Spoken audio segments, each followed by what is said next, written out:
It says the clock was set to 17 minutes to midnight, the farthest it has ever been set in 1991, following the culmination of the Cold War and the signing of the Strategic Arms Reduction Treaty by the U.S. and Soviet Union.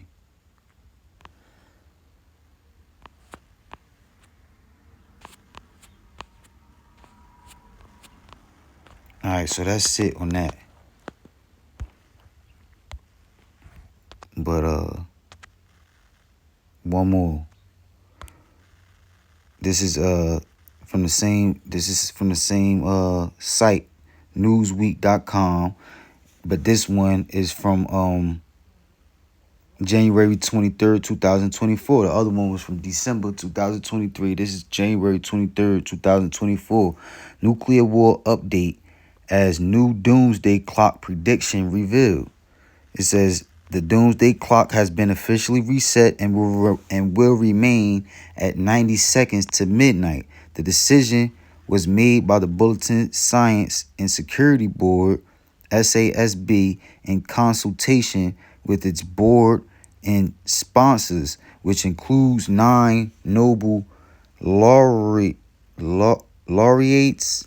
and announced on Tuesday morning. The time of midnight is apocalypse imagery, according to the clock's creators, used to convey threats to humanity and the planet. So like I said, this is the real deal, man. This is a real live threat.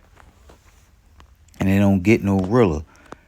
Created by the Bulletin of the Atomic Sciences and in existence since 1947, the clock has become a global visual representation of the various potential calamities that can hinder both humanity and the world at large.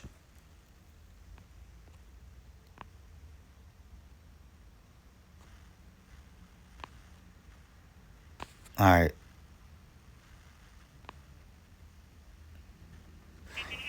And in any event, the notion that somehow this what I wanted to this is what I wanted to grab from this article, really.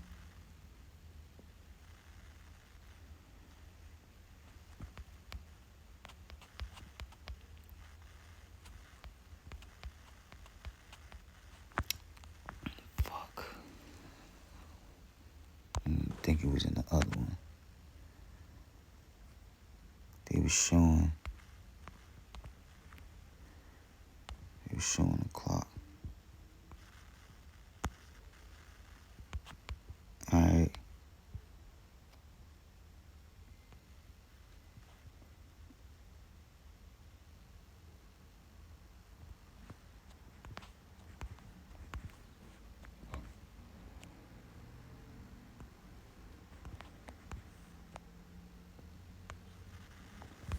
They were showing the clock. I just wanted to show this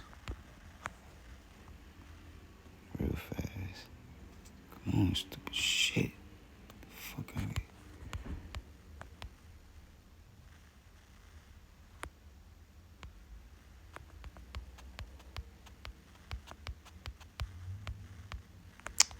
What the fuck, man?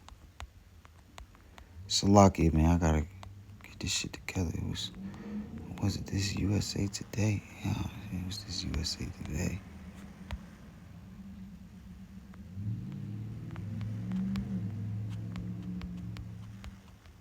Right. This is what I wanted to get. Close that.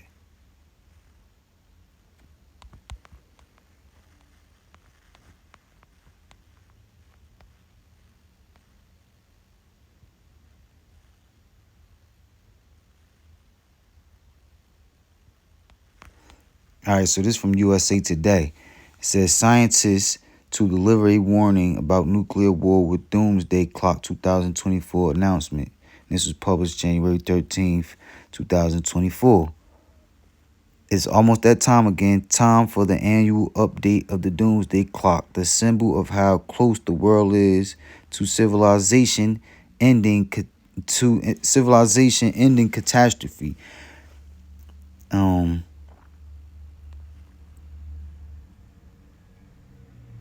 First set in 1947, like I read already, the Doomsday Clock warns humanity about how close or far we are to destroying our world with our own dangerous technologies, which the whole world is not going to be destroyed. All right, say the earth abideth forever. Um, it says what? There's another scripture that say what? For Esau is the end of the world, and Jacob is the beginning of the world that followeth. All right, so once the nation of the Edomites is brought out of power, then our nation, the nation of the Israelites, which are you so-called Negroes, Latino American, Indians, again, I can't stress that enough, not for everybody. All right, we gonna rise back up into power, and when we along with Yahweh Shah. All right, and once that happens, we not never gonna come out of power again, according to the scriptures.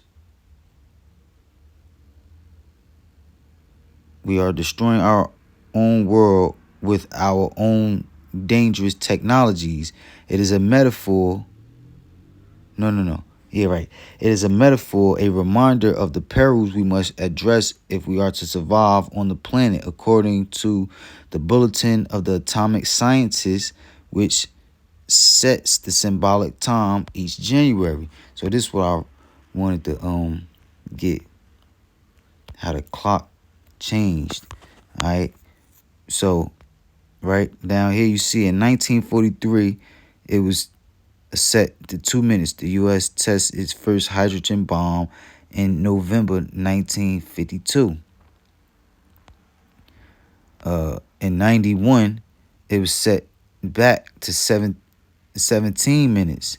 The Cold War ends. U.S. and Russia reduce nuclear arsenals. Right, so everybody. That's when everybody started sleeping on the thought of nuclear bombs, um, being shot and destroying things, of impacting the world. 2019, shit start coming back. They set it back to 2 minutes. Lack of progress on nuclear risks and the dangers of climate change. Right, 2022 they knocked it down to 100 seconds. All right, continuing and dangerous threats posed by nuclear weapons, climate change, destructive technologies, and COVID-19. In 2023, 90 seconds to midnight. So this clock is about to run out, man. But what? They not really they don't really know when set the clock at midnight. By the time we ready to set the clock at midnight, the nuclear bomb's gonna be mid-air already. Because what? The scriptures say no man know the time when the Lord gonna pass the ultimate judgment on this earth and allow Yahweh Shah to make his second return along with the chariots. All right, so I know I jumped around a lot, and I know it's not the best lesson, but Lord willing, this was edifying. I'm going to finish it up with this Isaiah 13. All right, but like I said, the point is to let it be known that this is a real live threat. All right, so much that they came up with a name, put it in Wikipedia for the stresses of the possibility of nuclear bombs being shot off and destroying the world. All right.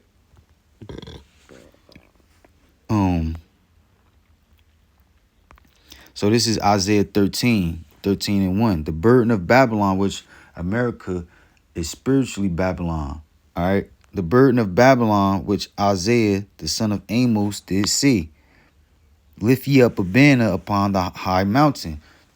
And that's what you see brothers doing on the highways and byways, lifting up the banner. They got banners, and the ultimate banner is the word, which comes from the Holy Bible. All right. That's who the Lord is talking to in these scriptures. All right, his prophets, the men of the Lord, the 144,000 out there on the front lines. All right, giving warning to our people. All right, because and condemning the rest of the nations who hear the word. All right. It says, lift ye up a banner upon the high mountain. What's the high mountain? Mountains represent governments in the scriptures. All right. And what's the highest mountain? What's the highest government um on the face of the earth? All right. It's America, and then is what? Russia. But we dealing with America because America is Babylon. Lift ye up a banner upon the high mountain, exalt the voice, lift up your voice. The Lord commanded us to lift up our voice.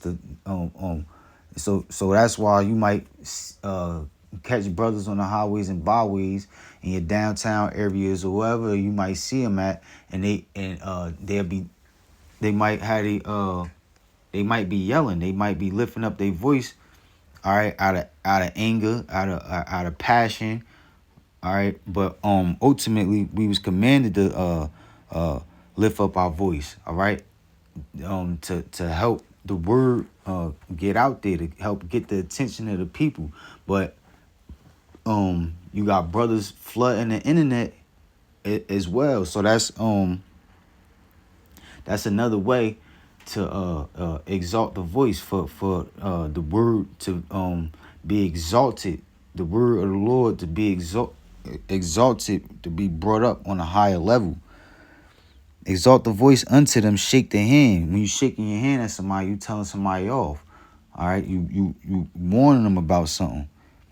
Shake the hand that they may go into the gates of the nobles. Right, the Lord commanded his elect to put this word out there so much to the people, to the citizens, go complaining to the police, to the police go complaining to their bosses, so forth and so on, to get to the higher levels of the government. All right, and that's what the people do, man. People hear the word, they go complaining. It's been proven, brothers seen it multiple times. People attempting to shut up the word from coming out, shut up the men of the Lord from bringing the word out, running to the police or running to the authorities, all right, so that they could have the men of the Lord be moved off of the corner, or even on the comment boards and on the internet. People will complain. People will go complaining to YouTube, so that brothers' videos could get flagged, and ultimately their channels could get shut down. All right. That they may go into the gates of the nobles. Verse 3, I have commanded my sanctified ones, which are the saints. The saints is the Israelites. The Lord only dealing with the elect right now. Beginning with the men, the 144,000. I have commanded my sanctified ones to what? To put the word out there. I have also called my mighty ones, which is the angels, all right, in the chariots. I have also called my mighty ones for my anger. So he got the saints, which are basically the ground troops. All right. Then he got the chariots, that's gonna flood the skies. All right. That's basically like the Air Force. For what? For the Lord's anger. Even them that rejoice in my highness. Verse 4, the noise of a multitude in the mountains, like as of a great people, a tumultuous noise of the kingdoms of nations gathered together. So all the Lord got all of the nations gathering together. And spiritually, and it's when you imagine it, right? You just imagine like a big ass army, or a bunch of armies coming together, preparing for war. All right.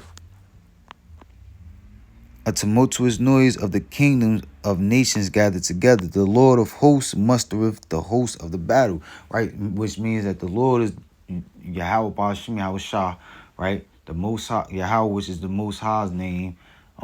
He's the one preparing everything for His will, preparing the weapon, the nuclear bombs, and all of the technology of E and all of the rest of the nations to prepare for World War III. All right, everything that's going to consist of World War III going down, the Lord is the one that's preparing it, from the people to all of the weapons. Isaiah 13:5. They come from a far country, from the end of heaven, even the Lord and the weapons of His indignation, to destroy the whole land. Verse 6, howl ye, for the day of the Lord is at hand, and it shall come as a destruction from the Almighty. Therefore shall all hands be faint, and every man's heart shall melt. Right, so everybody gonna be scared. People scared now. Most people sleep, but in the back of their mind, everybody know that we in the end of the world. They might not want to admit it, but they know it. They be in fear, and they be so prideful so much that they put it to the back of their mind and be like, I'll deal with that when it come, if it come. A lot of people also think that these things are not going to come to pass in their lifetime, but Lord willing, the men of the Lord believe that it will happen in his lifetime. Lord willing, it all go down. It all start to go down this year. But there's certain prophecies that gotta happen before the end is before the nuclear bombs are actually shot. And one of the main prophecies is the that CHIP gotta be made mandatory. That's the last test of faith. And before that, you got Jacob's trouble. All right. Which, Lord willing, like I said, all these things start rolling in this year. Isaiah 13:8. And they shall be afraid, pains and sorrows, sharp pains, and being depressed and being sad shall take hold of them. They shall be in pain as a woman that travaileth. They shall be amazed one at another. Their faces shall be as flames. Behold, the day of the Lord cometh cruel, both with wrath and fierce anger, to lay the land desolate, meaning empty. The Lord say he gonna destroy the whole America in 1 hour. All right, and it's gonna be empty, and ain't nobody or nothing. Ain't nobody gonna be able to come and visit this place once it's destroyed. It's the Lord say He gonna turn this place into a desert. Only desert-like creatures is gonna be here. It says, and He shall destroy the sinners therefore out of it. Right, 2/3 of our people is gonna be destroyed. For the stars of heaven and the constellations thereof shall not give their light. The whole heavens, all of the everything that that gives light from outer space is gonna be blocked out from the smoke and the nuclear and the chariots. All right, the so-called UFOs, the vehicles in which the angels traveling. The sun shall be darkened in his going forth, and the moon shall not cause her light to shine. And I will punish the world for their evil, and the wicked for their iniquity. Who's the wicked? The nation of the Edomites. All right, the so-called white man, the devil in the flesh. All right. And I will punish the world for their evil, and the wicked for their iniquity. And I will cause the arrogancy of the proud to cease, and will lay low the haughtiness of the terrible. Right, the Lord say He's gonna bring that great pride, thinking that America, God blesses America. All right, and thinking that that their nation is not, that America will never be destroyed, will never be touched by foreign invaders. All right. The Lord say He's gonna bring that. He's gonna cause the arrogancy of the proud to cease, and will lay low the haughtiness, which is like a royalty pride, like a high level royalty pride. Right, the haughtiness of the terrible.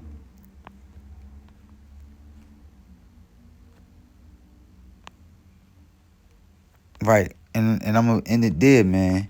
All right, so just one more time, going back to that nuclear anxiety, right? Nuclear anxiety, also known as nucleomitophobia, refers to anxiety or even a phobia in the face of a potential future nuclear holocaust, particularly during the Cold War and more recently the Russian invasion of Ukraine. So, like I said, this is a real threat, a real impending doom. All right, that's inevitable, man. It's going. It's going. The Lord didn't create this technology just for it to just for it to sit around and collect dust. Nah, the Lord is going to destroy America and various other parts of the world with those weapons. All right, I don't care how much they put in these movies on how nuclear bombs,